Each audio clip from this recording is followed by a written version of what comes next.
Polis telah menahan dua lelaki yang dipercayai terlibat dalam kes kecurian sebuah motosikal Honda EX5 di Flat Mekarsari pada Isnin lalu. Insiden itu terbongkar selepas seorang lelaki membuat laporan sekitar jam 11.30 pagi memaklumkan motosikal milik adiknya telah hilang dari kawasan parkir flat berkenaan. Siasatan mendapati motosikal itu ditinggalkan dalam keadaan berkunci pada suis utama, namun tiada kunci tambahan digunakan selain cukai jalan serta insurans yang telah tamat tempoh.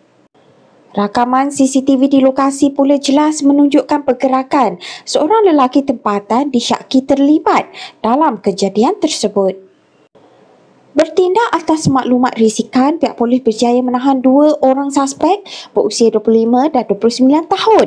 Semakan mendapati seorang daripada mereka mempunyai satu rekod jenayah serta 3 rekod dadah, manakala seorang lagi tiada rekod lampau.